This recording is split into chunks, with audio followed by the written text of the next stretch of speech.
that if reforms can be done as quickly as we wish, December will be time that we will hold election. December থেকে জুনের মধ্যে ভোটের ইঙ্গিত প্রধান উপদেষ্টার। নির্বাচনের জন্য এখনো প্রস্তুত নয় বাংলাদেশ, রয়টার্সকে নাহিদ। ঠিক এই অবস্থায় কিন্তু আসলে একটা জাতীয় নির্বাচন সম্ভব নয় বাংলাদেশে, আমি মনে করি। ভোটের প্রস্তুতি নিতে তৃণমূলে বিএনপি। গণতন্ত্রের প্রক্রিয়া, গণতন্ত্রকে এস্টাবলিশ করার জন্য ভোট ইমিডিয়েটলি দিতে হবে। নির্বাচন নিয়ে কোনো টালবানা যেন না হয়। দর্শক দেখছিলেন প্রধান সংবাদ শিরোনাম। এবার জানাবো অন্যান্য শিরোনামগুলো। আইনি লড়াইয়ে এখন মামলা মুক্ত বিএনপির ভারপ্রাপ্ত চেয়ারম্যান। অর্থ পাচার মামলায় খালাস পেলেন তারেক রহমান ও ব্যবসায়ী মামুন। সার্জিসের উপর হামলার ঘটনায় 72 ঘন্টার আলটিমেটাম, কিছুতেই থামছে না মব, গণপ্রতিরোধ গড়ার পরামর্শ বিশেষজ্ঞদের। এনআইটি সেবা ইসির অধীনে রাখার দাবিতে বিক্ষোভ, সরকারকে লিখিত চিঠি পাঠাবে নির্বাচন কমিশন, জানান সিইসি। পুঁজিবাজার নিয়ন্ত্রক সংস্থায় ফ্যাসিবাদের ভূত, বিএসইসি চেয়ারম্যান কমিশনারের পদত্যাগ চেয়ে এবার কর্মবিরতি। দর্শক স্বাগত নিউজ 24 সংবাদে, আপনাদের সাথে আছি আমরা দুজন, আমি সোহাগ বক্স এবং আমি নাফিসা হক। এতক্ষণ দেখছিলেন সংবাদ শিরোনাম, এবার বিস্তারিত। ডিসেম্বর থেকে মার্চের মধ্যে হবে জাতীয় নির্বাচন। বিবিসিকে সাক্ষাৎকারে এমন ইঙ্গিত দিয়েছেন প্রধান উপদেষ্টা ডক্টর মোহাম্মদ ইউনূস। সাক্ষাৎকারে সরকার প্রধান হিসেবে দায়িত্ব গ্রহণের অভিজ্ঞতার পাশাপাশি নির্বাচন ও দেশের বর্তমান পরিস্থিতি নিয়ে কথা বলেছেন তিনি। তিনি বলেন, আওয়ামী লীগ নির্বাচনে আসবে কিনা সেই সিদ্ধান্ত তাদের। ছাত্র জনতার তীব্র আন্দোলনের মুখে ক্ষমতাচ্যুত প্রধানমন্ত্রী শেখ হাসিনা এখন অবস্থান করছেন ভারতে। তার দলও রাজনৈতিক মাঠে ছন্নছাড়া। এমন পরিস্থিতিতে রাজনৈতিক দলগুলো দ্রুত জাতীয় নির্বাচন দাবি করছে। সেই সঙ্গে দাবি করছে জুলাই গণহত্যায় জড়িতদের বিচার এবং প্রয়োজনীয় সংস্কার। এমন আবহেই ব্রিটিশ সংবাদ মাধ্যম বিবিসিকে দেয়া সাক্ষাৎকারে নির্বাচনী ট্রেনের গন্তব্যে পৌঁছানোর সম্ভাব্য সময়ের বার্তা দেন প্রধান উপদেষ্টা। That if reforms can be done as quickly as we wish, December will be time that we will hold election. দেশের রাজনীতিতে কোণঠাসা হয়ে পড়া আওয়ামী লীগের রাজনৈতিক কামব্যাক ইস্যু নিয়েও কথা বলেন doctor Mohammad Yunus. They have to decide whether they want to do it. I cannot decide for them. Election Commission will do that. Election Commission decide who participates in election, who doesn't. It's not the Prime Minister who decides. বর্তমান বাংলাদেশ আওয়ামী লীগের জন্য নিরাপদ নয়, সাক্ষাৎকারে দলটির এমন অভিযোগেরও উত্তর দেন প্রধান উপদেষ্টা। If there's a court, there's a law, there's a police station, they can go and complain, register their complaint. This is the way you just don't go to a BBC correspondent to complain. You go to the police station to complain. You'll see through whether the law is taking its course. সাক্ষাৎকারে সরকার প্রধান হিসেবে দায়িত্ব গ্রহণের অভিজ্ঞতা নিয়েও কথা বলেন শান্তিতে নোবেলজয়ী এই অর্থনীতিবিদ। I was dazzled when I came. I had no idea that I'll be leading the government and how to make it happen. So since then I'm trying to prioritize things. প্রধান উপদেষ্টা বলেন, একটি বিশৃঙ্খল পরিস্থিতিতে তাদের দায়িত্ব নিতে হয়েছে। তবুও আইন শৃঙ্খলা পরিস্থিতি গেল বছরের একই সময়ের সঙ্গে তুলনা করলে ঢাকায় প্রধান উপদেষ্টার সাক্ষাৎকারটি নেন বিবিসির দক্ষিণ এশিয়া সংবাদদাতা সামিরা হোসেন। বৃহস্পতিবার বিবিসির ওয়েবসাইটে এটি প্রকাশ করা হয়। Which part you will compare? You want to compare the economy? Desk report, news 24। ন্যূনতম সংস্কারে রাজনৈতিক দলগুলো সন্তুষ্ট থাকলে এই বছরের ডিসেম্বরে অনুষ্ঠিত হবে জাতীয় নির্বাচন। অন্যথায় আগামী বছরের জুনে নির্বাচন করতে চায় সরকার, এমনটাই জানিয়েছেন অন্তর্বর্তী সরকারের প্রধান উপদেষ্টা ডক্টর মোহাম্মদ ইউনূস। যুক্তরাষ্ট্র ভিত্তিক মানবাধিকার সংস্থা রাইট টু ফ্রিডমের সভাপতি ও নির্বাহী পরিচালক সাবেক মার্কিন রাষ্ট্রদূত উইলিয়াম বি মাইলাম এবং কূটনীতিক জন ডেনোলোভিচ প্রধান উপদেষ্টার সঙ্গে দেখা করতে গেলে এসব কথা বলেন তিনি। জানান, রাজনৈতিক দলগুলোর স্বাক্ষর করা জুলাই সনদের কিছুটা বাস্তবায়ন করবে অন্তর্বর্তী সরকার, বাকিটা বাস্তবায়নের দায়িত্ব নির্বাচিত সরকারের। সাক্ষাৎকালে দুই মার্কিন প্রতিনিধি জানান, রাইট টু ফ্রিডমের কর্মকাণ্ড এবং বাংলাদেশে সংস্থাটির কার্যক্রম সম্প্রসারণ করতে চান তারা। এবছর জাতীয় নির্বাচনের জন্য প্রস্তুত নয় বাংলাদেশ। বার্তা সংস্থা রয়টার্সকে দেয়া এক সাক্ষাৎকারে এই কথা বলেছেন জাতীয় নাগরিক পার্টি এনসিপির আহ্বায়ক মোহাম্মদ নাহিদ ইসলাম। কারণ হিসেবে তিনি বলেছেন, এখনো পুরোপুরি জননিরাপত্তা নিশ্চিত করতে পারেনি অন্তর্বর্তী সরকার। দাবি করেন, একদিকে রাষ্ট্র সংস্কারের প্রত্যাশা পূরণ হয়নি, আর অন্যদিকে বর্তমান আইন শৃঙ্খলা পরিস্থিতি ও পুলিশিং ব্যবস্থাও ভোটের জন্য যথাযথ নয়। নির্বাচনের আগে জুলাই সনদ বাস্তবায়ন জরুরি বলেও তিনি জানিয়েছেন। জুলাই বিপ্লবের চেতনায় নতুন বাংলাদেশ নির্মাণের প্রত্যয়ে যাত্রা করেছে নতুন রাজনৈতিক দল জাতীয় নাগরিক পার্টি এনসিপি। অন্তর্বর্তী সরকারের তথ্য উপদেষ্টার পদ ছেড়ে সম্প্রতি এই দলের হাল ধরেন নাহিদ ইসলাম। সরকারের মদতে দল গঠন হয়েছে এমন রাজনৈতিক বিতর্কের মাঝেই নির্বাচনী রাজনীতিতে হাঁটছে এনসিপি। রয়টার্সকে এক সাক্ষাৎকারে নাহিদ ইসলাম জানান, জাতীয় নির্বাচনের জন্য এখনো প্রস্তুত নয় বাংলাদেশ। এর জন্য দেশের বর্তমান আইনশৃঙ্খলা পরিস্থিতি ও রাজনৈতিক অস্থিতিশীলতাকেই দোষারোপ করেন তিনি। জননিরাপত্তার জায়গাটা এখনো নিশ্চিত করা যায়নি। এই এখন যে ল অ্যান্ড অর্ডার সিস্টেম বা পুলিশিং ব্যবস্থা, ঠিক এই অবস্থায় কিন্তু আসলে একটা জাতীয় নির্বাচন সম্ভব নয় বাংলাদেশে, আমি মনে করি।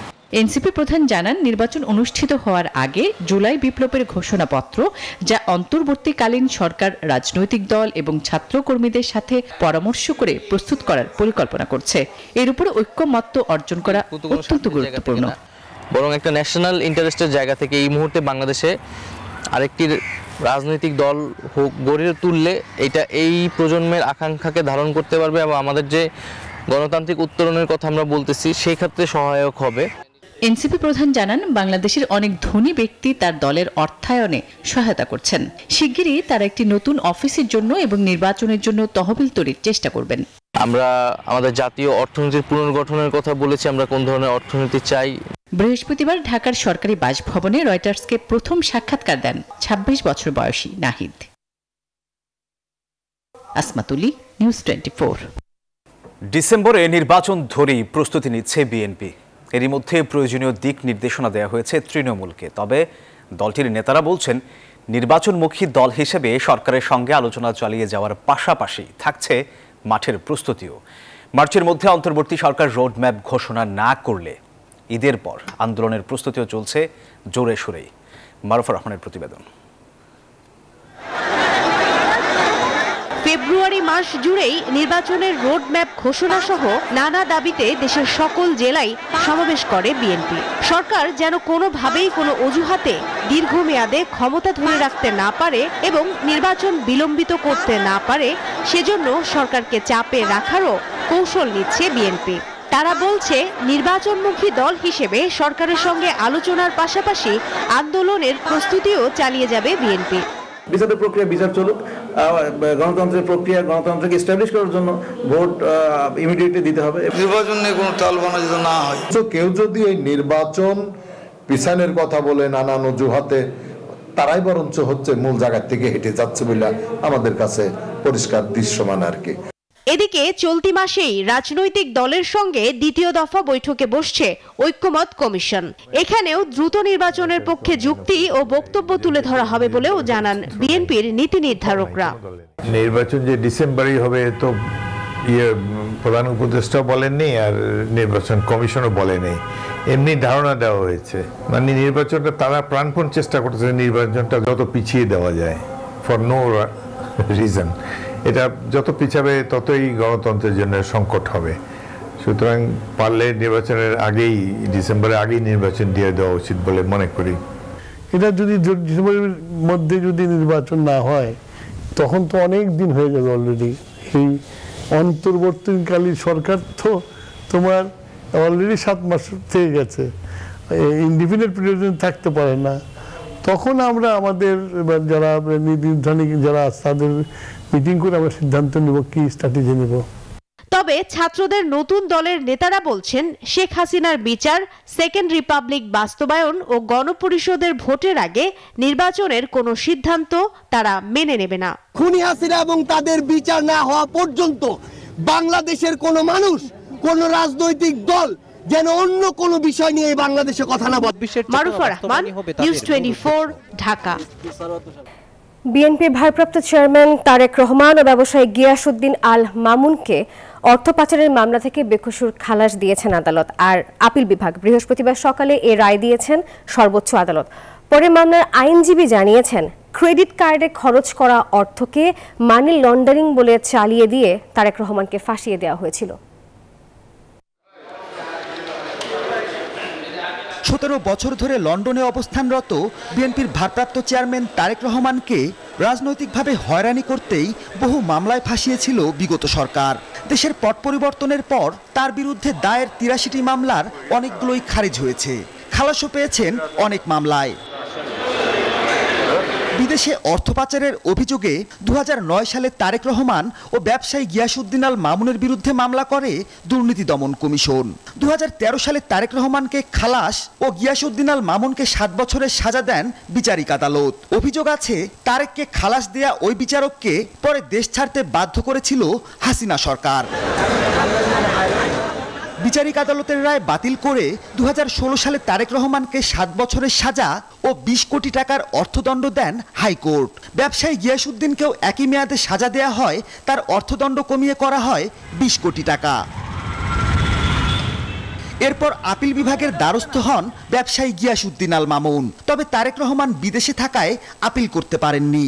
এমন অবস্থায় প্রধান অভিযুক্তের আবেদন আমলে নিয়েই বৃহস্পতিবার রায় ঘোষণা করেছে আপিল বিভাগ। খালাস পেয়েছেন দুজনই। এটা ইন্টেনশনালি করা হয়েছে হ্যারাসমেন্ট করার জন্য, হিউমিলিয়েশনের জন্য, এবং এই মামলা সাজা দেওয়ার মতো কোনো কিছু নাই। সেক্ষেত্রে কেউ যদি আপিল নাও করে, কোর্ট ইচ্ছা করলে তাকেও এই খালাসের যে বেনিফিট এটা তাকেও দিতে পারেন। লিগ্যাল ফর্মালিটি যেগুলো আছে, প্রসিডিউরাল ল, এইগুলা সঠিকভাবে ফলো করা হয়নি। তারেক রহমান ও গিয়াসউদ্দিন আল মামুনকে এই মামলার দায় হতে অব্যাহতি দিয়েছেন এবং বলেছেন যে তাদের যে যথাযোগ্য মর্যাদা যে মানহানি হয়েছিল সেটাকেও ফেরত দেওয়া হয়েছে। আপিল বিভাগের এই রায়ের মাধ্যমে স্থগিত থাকা সম্পদের হিসাব বিবরণীর একটি মামলা ছাড়া সব মামলার শৃঙ্খল থেকেই মুক্ত হয়েছেন বিএনপির ভারপ্রাপ্ত চেয়ারম্যান তারেক রহমান। মাহমুদুল হাসান, নিউজ 24, ঢাকা। জাতীয় নাগরিক পার্টির উত্তরাঞ্চলের মুখ্য সংগঠক সার্জিস আলমের উপর হামলায় জড়িতদের ধরতে 72 ঘন্টার আলটিমেটাম দিয়েছে ক্ষুব্ধ শিক্ষার্থীরা। হামলার জন্য ছাত্রদলের কয়েকজনকে দোষী ভুক্তভোগীরা। তবে ছাত্রদলের দাবি হামলা নয়, পরিস্থিতি নিয়ন্ত্রণে গিয়েছিল ছাত্রদল। রাজধানীর ভাটারা এলাকা, বুধবার রাত 10:30টা নতুন দল এনসিপির উত্তরাঞ্চলের মুখ্য সংগঠক সার্জিস আলমের উপর অতর্কিত হামলা। দুই অংশের মধ্যে হাতাহাতির ভিডিও সামাজিক যোগাযোগ মাধ্যমে ছড়িয়ে পড়ে। হামলার জন্য ছাত্রদল নেতা শাকিলকে দায়ী করে ফেসবুকে পোস্ট দেন সার্জিস আলম। এই ঘটনায় নর্থ সাউথ বিশ্ববিদ্যালয় 8 নম্বর গেটে সংবাদ সম্মেলন করে ভুক্তভোগীরা। হামলাকারী হিসেবে বেশ কয়েকজনকে শনাক্ত করে তারা। আহমেদ শাকিল মাশরুফ, তিনি ছাত্রদল নেতা হিসেবে দাবি করেন, কিন্তু সে ছাত্রদলের কোনো পোস্টেড না, বাট আহমেদ শাকিল সে একজন পোস্টেড। এ বিষয়ে ছাত্রদলের কেন্দ্রীয় সহসভাপতি জিয়াউদ্দিন বাসেদ বলেন, হামলা নয়, পরিস্থিতি নিয়ন্ত্রণে হস্তক্ষেপ করেছিল ছাত্রদল। এখন শাকিল কি কতটুকু অভিযোগের প্রেক্ষিতে সে এটা কি আসলে তার দ্বারা ঘটেছে কিনা সেই বিষয়টা তো অবশ্যই আমাদের পার্টির সুষ্ঠু তদন্তের মাধ্যমেই একটা ব্যবস্থা নেবে, এটা আমাদের পার্টির স্ট্যান্ড। এই ঘটনায় ভাটারা থানায় সাধারণ ডায়েরি নেওয়া হয়েছে। হামলাকারীদের 72 ঘন্টার মধ্যে আইনের আওতায় আনারও হুঁশিয়ারি দেন শিক্ষার্থীরা। আরিফুল ইসলাম, নিউজ 24, ঢাকা। আইন শৃঙ্খলা বাহিনীর হস্তক্ষেপ ছাড়াই কাউকে শাস্তি দিচ্ছে, আর এই কারণে মব জাস্টিস চলছে, যা দেশের জন্য বর্তমানে নতুন এক আতঙ্কের নাম। সম্প্রতি দেশে এই মব জাস্টিসের ঘটনা অনেকাংশে বেড়েছে। স্বরাষ্ট্র উপদেষ্টা বলেন, আইন শৃঙ্খলা বাহিনী ছাড়া অভিযান চালানোর এখতিয়ার ছাত্র জনতার নেই। আর অপরাধ বিশেষজ্ঞরা এই বিষয়ে বলছেন, সমাজে শৃঙ্খলা ফেরানো এখন জরুরি। সম্প্রতি পতেঙ্গায় পুলিশকে মেরে মোবাইল মানিব্যাগ কেড়ে নেয় একদল জনতা। রাজধানীর বিশ্ব রোডে সিএনজি অটোরিকশা চালকরা মারধর করে পুলিশকে, যা এরই মধ্যে ছড়িয়ে পড়েছে সামাজিক যোগাযোগ মাধ্যমেও। আবার ভাটারায় মব ক্রিয়েট করে মারধর করা হয় 2 বিদেশি নাগরিককে। একের পর এক এসব ঘটনায় চলছে আলোচনা সমালোচনা। এরই মধ্যে গণমাধ্যম ডেকে রাজধানী গুলশানে একটি বাড়িতে করা হয় লুটপাট। এবার স্বরাষ্ট্র উপদেষ্টা সাংবাদিকদের জানান, উশৃঙ্খল জনগণ পুলিশের উপরও হামলা করছে। ভবিষ্যতে এমন ঘটনা কঠোরভাবে দমনের হুঁশিয়ারি দেন উপদেষ্টা। ভিজিল্যান্ট আছে, তৎপর আছে, এবং যে জায়গায় হচ্ছে তাদের কিন্তু আমরা আইনের আওতায় নিয়ে আসতেছি। ভবিষ্যৎ কথা শেষ করি, ভবিষ্যতে যেন এই ধরনের ঘটনা না ঘটে এই জন্য আমরা চেষ্টা করে যাচ্ছি। কারো কোনো অধিকার নাই আইন শৃঙ্খলা বাহিনী ছাড়া কোনো অভিযান চালানো। আর অপরাধ বিশেষজ্ঞদের মত, গণপিটুনি বা নিজেরা বিচারের চেষ্টা আইনগতভাবে কোনোভাবেই বৈধ নয়। গণপিটুনির পরিবর্তে অপরাধী এবং এই ধরনের সামাজিক রীতি অথবা মূল্যবোধ ভঙ্গকারী অথবা বিরোধী গোষ্ঠীর বিরুদ্ধে গণপ্রতিরোধ কিংবা গণপ্রতিবাদ এই সংস্কৃতির পথে হাঁটলে তখন সকলের মধ্যেই নিজ নিজ অবস্থান থেকে এক ধরনের সতর্ক বা সজাগ অবস্থা তৈরি হবে।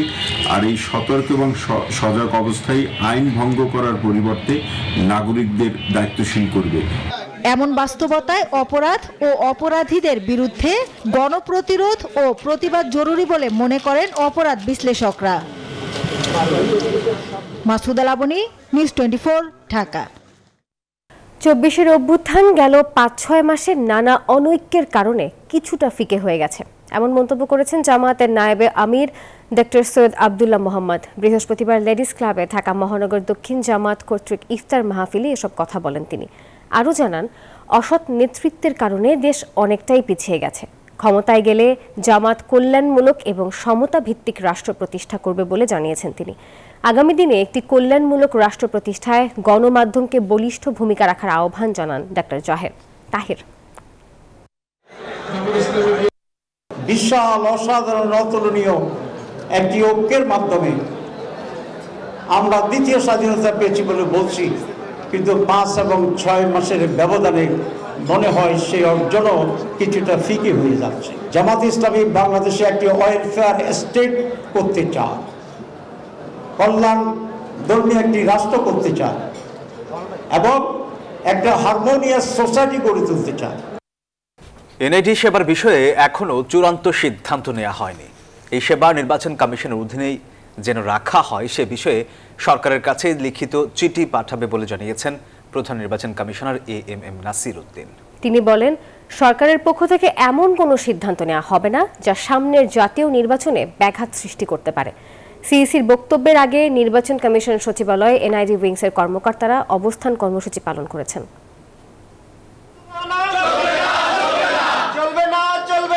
এনআইডি পরিষেবা ইসির আওতায় রাখতে এভাবেই স্লোগান দিতে থাকেন নির্বাচন কমিশন সচিবালয় উইংসের কর্মকর্তা কর্মচারীরা। প্রধান নির্বাচন কমিশনের কক্ষের সামনে অবস্থান কর্মসূচি পালন করেন তারা।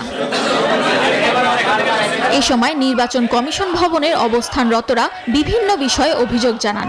বলেন, এনআইডি সেবা কমিশনের বাইরে গেলে নির্বাচন হুমকির মুখে পড়তে পারে। কমিশন থেকে এই সেবা স্থানান্তর করতে নানা ষড়যন্ত্র চলছে বলেও দাবি তাদের। আপনারা জানেন যে ভোটার তালিকা বাই প্রোডাক্ট এনআইডি এবং ভোটার তালিকা ডাটাবেস এনআইডি তৈরি হয়, এটা নির্বাচন কমিশনের একটা অন্যতম কাজ সেটা।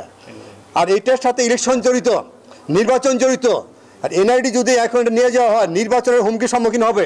এক পর্যায়ে পরিস্থিতি স্বাভাবিক করতে অবস্থানরতদের আশ্বাস করেন সিইসি এএমএম নাসির উদ্দিন।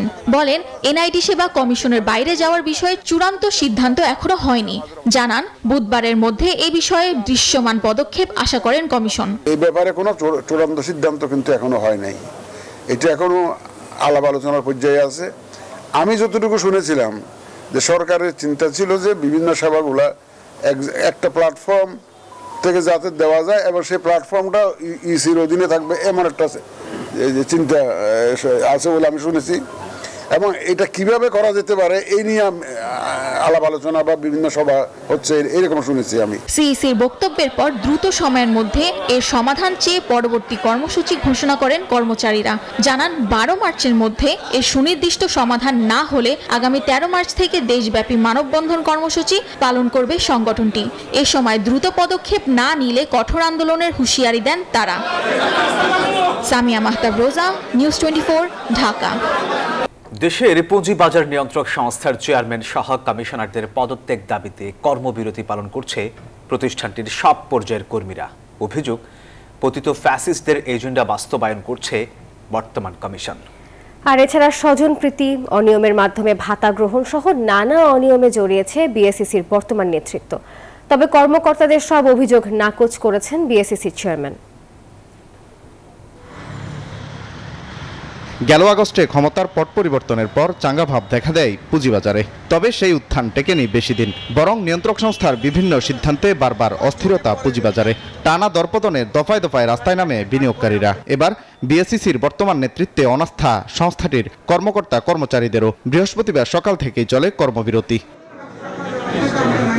দুপুরে বিএসইসির কনফারেন্স হলে সংবাদ সম্মেলন করেন আন্দোলনরত কর্মকর্তা কর্মচারীরা। অভিযোগ, বিভিন্ন কোম্পানির পর্ষদে স্বতন্ত্র পরিচালক নিয়োগ সহ অন্যান্য কার্যক্রমে স্বজনপ্রীতি দেখাচ্ছে কমিশন। দাবি চেয়ারম্যান কমিশনারদের পদত্যাগ।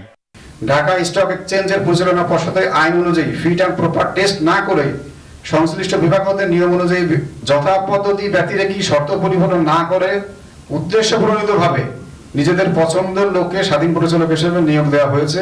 এটাই তো বোঝা যাচ্ছে যে সব এমপ্লয়িরা ওনার সাথে একমত পোষণ করতে পারতেছেন না, কাজ করতে পারতেছেন না তারা। দিনভর নাটকীয়তা শেষে বিকেলে দুই কমিশনারকে সাথে নিয়ে কার্যালয়ে আসেন বিএসইসি চেয়ারম্যান। সংক্ষিপ্ত ব্রিফিংয়ে অস্বীকার করেন আন্দোলনরতদের সব অভিযোগ। এটাতে যারা ক্ষতিগ্রস্ত হচ্ছে তাদের তো অবশ্যই সেখানটায় তাদের ইন্টারেস্ট আছে, এই তদন্ত যাতে ব্যাহত হয়। আমি বললাম সরকারের সাথে আমাদের কথা হয়েছে, আমাদেরকে সরকার এখানে পাঠিয়েছেন একটা মিশন দিয়ে। আমরা সেই মিশনে আমরা অ্যাকচুয়াল পরিমাণ সেই মিশন থেকে সরব না। কোনো ধরনের অন্যায় দাবির কাছে আমরা মাথা নত করব না। অতীতের সব অনিয়মের বিরুদ্ধে কমিশন যেসব তদন্ত করছে সেগুলো জনসম্মুখে প্রকাশ করার আশ্বাস দেন খন্দকার রাশেদ মাকসুদ। এনফোর্সমেন্ট অ্যাকশনটা শেষ হবে, তখন আমরা তদন্ত প্রতিবেদন আপনারা আমাদের ওয়েবসাইটে পেয়ে যাবেন। ওয়ালেদ সাকিব, নিউজ 24, ঢাকা। দর্শক, এই ছিল সংবাদে। ধন্যবাদ সবাইকে।